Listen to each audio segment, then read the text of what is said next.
everyone, this is David Stark from WatcherPass.com, your website for movie reviews, interviews, and recommendations. Today, I'm joined by Corinna Faith, the writer and director of The Power, which premieres on Shudder April 8th, 2021. We're going to talk to Corinna in just a second, but first, let's check out the trailer. And while you're watching, if you can like and subscribe to this channel, that would be fantastic. It helps me out a lot. Thank you.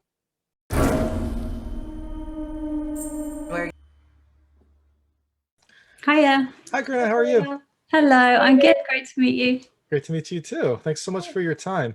This is no problem. This is Corinna Faith, the writer and director of The Power, which is premiering on Shudder on April 8th, 2021.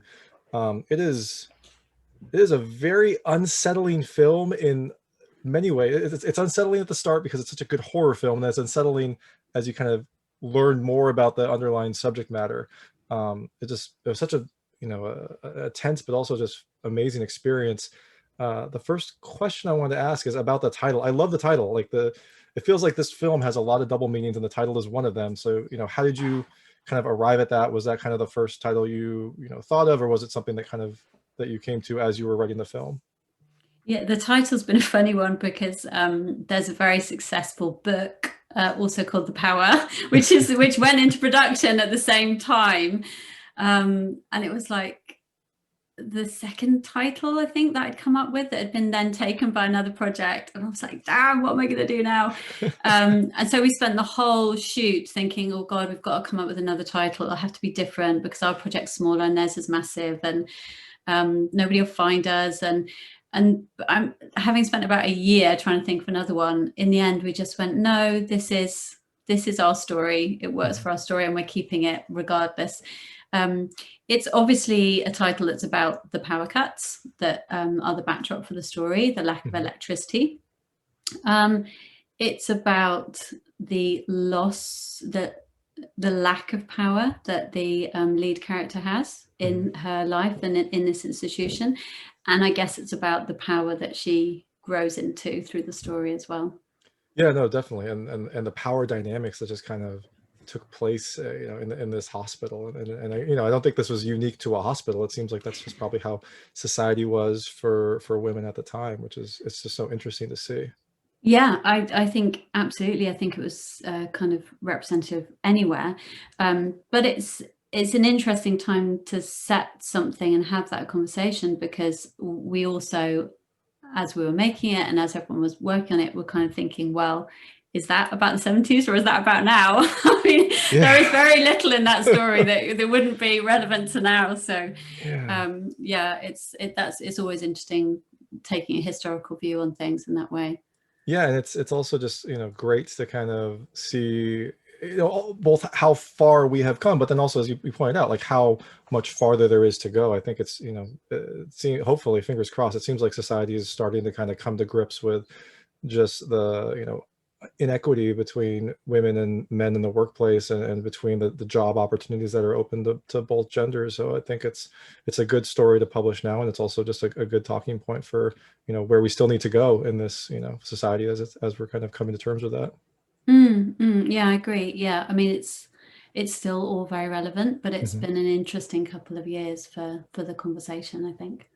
The other thing that I thought was really interesting is, it's set in 1973, which when I read that, I was like, oh, that's not that long ago. And then I'm watching it, and you could have said it in 1943, and I wouldn't have had any idea. Like, the uniforms were just, they're so classic, and kind of some of the power issues and the technology they were dealing with, it felt like it was, from like a World War II story. Was that intentional? Is that just kind of like, that hospital at that time was, it's an interesting observation, actually, because I found the same thing when I was researching. I thought, wow, it's like, actually, although it's not very long ago, that version of Britain felt more akin to the 1950s kind of post-war Britain than, I guess, if you'd have said it in the 1980s, which feels more kind of relatable to where we are now.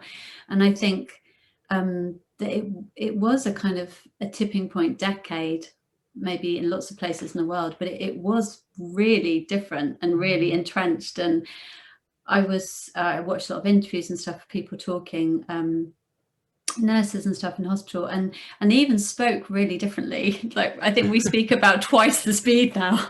There's so much more formality and everything, and although hierarchy hasn't gone, obviously, it was still extreme at that point, and it meant everything. And the hierarchies in places like hospitals were serious and real, and people did what they were told, I think, is the impression I got. Yeah, and that's the impression that you get from the film as well. It's kind of just such a it's a weird thing to see, just this kind of unquestioned authority that the doctors and certain individuals at the hospital had, and just kind of Yeah, the a kind of fear. military, Yeah. feel, like it, like built on that kind of model. And there's a little moment in the story where just a tiny little visual moment, but some nurses part, and the matron and the chief walk through them, and that was a real thing that I read from a diary from a nurse at the time, that if the matron or somebody senior came in, that you would just kind of stand to attention, essentially, Oh be wow. quiet, and and step aside. That's it was fascinating to see. I guess one other question. So this is a horror film. Was it always kind of meant to be a horror film, or did you kind of start writing about this time period and some of the horrors that happened then, and then just kind of use horror as a vehicle to tell that story?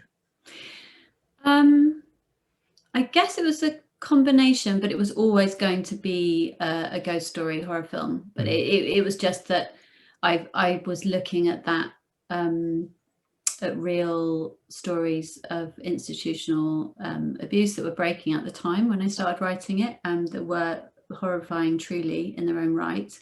And I was also looking for an idea for a ghost story, and I felt really sad thinking about the kind of, a bit like Lost Souls, really, the people that had been put through that experience and then forgotten about, and 20 years later people were starting to talk about it, but that it had impacted their entire lives. And that real thing felt like a kind of a ghost story, felt like an appropriate way to talk about it, because I felt there were quite a lot of parallels. So it was always going to be a ghost story.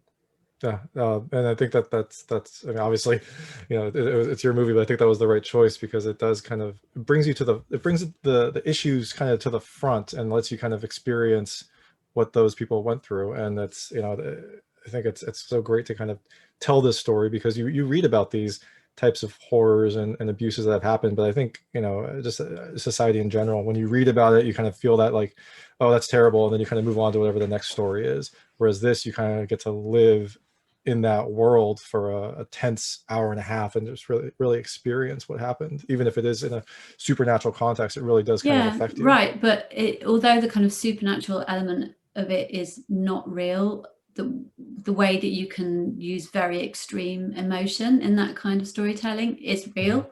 And that they are extreme feelings and extreme experiences. So I think that horror is always really interesting in that way, that you can address something in a poetic way, but simultaneously in a really upfront way as well.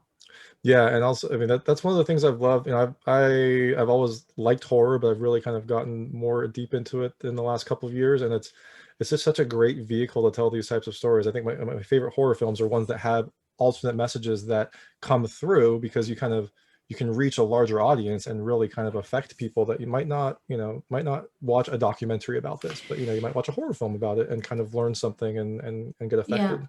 Yeah, it's interesting, because I think people might not even watch a drama quite often, because I mean, it's difficult subject matter, and there's something about, I suppose it's almost a bit of a comfort blanket, the kind of a ghost story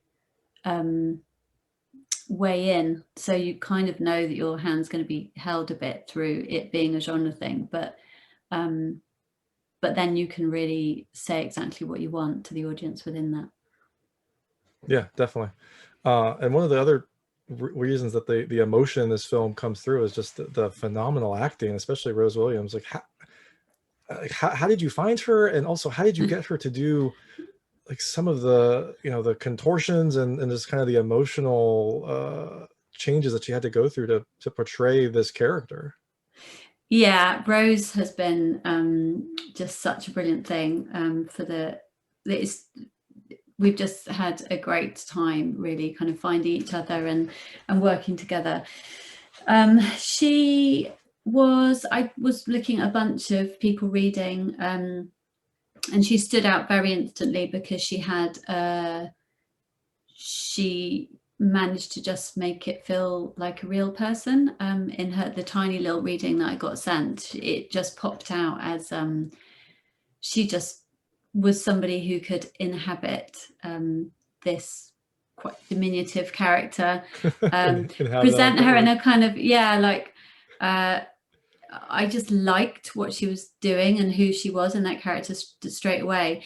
But there was a whole bunch of things that I needed, I think, from whoever was going to play that part, because I think to some people it could have been a really grueling, unpleasant experience. It's extreme.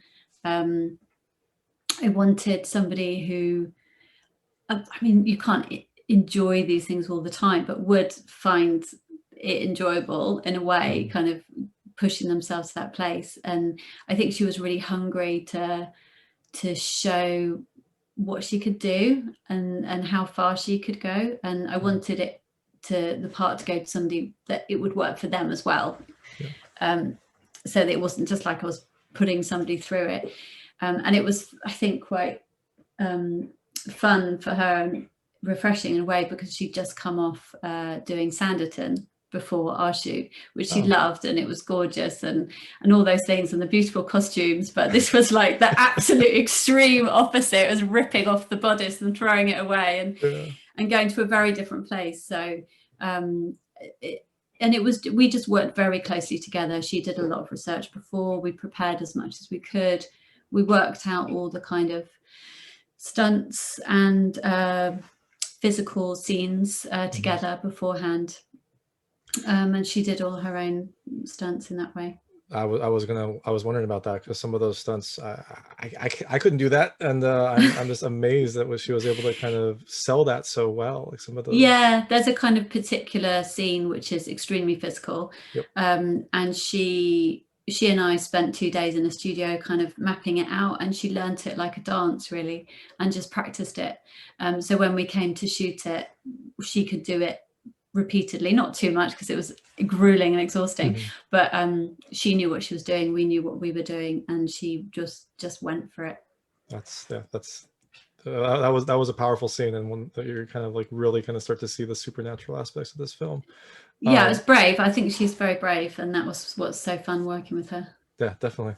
And so kind of speaking of the difficult subject matter that this film approaches, I guess, how do you, as a director and a writer, working with actors that are dealing with some very dark subject matter, and especially some of these kids, like the child actors who are kind of portraying this, like how do you get them to get a solid performance while maybe, I don't know, shielding them from some of the darker aspects, or having them understand that? Like, how did you approach that difficult line? That is a difficult line. I think being honest is important, not kind of putting them in a context that they're completely oblivious to. That would seem strange to me. Obviously working closely with their parents, Shakira, who plays Saba, there wasn't really there's nothing in that story that was new information to her about the world, and so it wasn't like she's at an age where she didn't know any of these things existed. Yeah, which is its own in terms of abuse statements as well. Yeah, but it's also part of kind of learning at school, just people being taught to protect themselves. These conversations are quite open. That some of that education starts from quite young. So I think the important thing was that they understood why we were trying to tell the story, and that we just were as straightforward as we could be with them, so they knew exactly what was happening and what the scene was about. Yeah, well, that makes sense, and that's everyone, like every performance in this film was just so kind of real and kind of genuine that it really kind of sells the whole thing. The film's coming out on April 8th, 2021, so everyone can check it out. It's something that you really should experience, and make sure to kind of be in a dark room so you can experience the power outages in the darkness and have a good sound system, because the atmospheric sound in this is just fantastic. But now that the film is coming out, do you have anything lined up next? What's next on the horizon for you? I'm currently working on a Netflix show. I'm writing on that, but I have another supernatural horror which I would love to hopefully start up quite soon. Yeah, so we'll see. I can't wait. This was such a shocking, for the power. Such a shocking surprise is how kind of good everything was in this film. So thank you. That's great to hear. Awesome. Well, thank you so much for your time, and thank you for making this movie. Thank you. Take care. Take care. That was Corinna Faith, the writer and director of The Power, which premieres on Shudder April 8th, 2021. You can check it out then. Just make sure you have your backup generator ready just in case, because you're going to want to finish this one. It's a good one. If you like this interview, please like and subscribe to this channel. It helps me out a lot and make sure all of my new interviews go straight to you. And as always, please go to watchourpast.com for all your movie reviews, interviews, and recommendations. Thank you.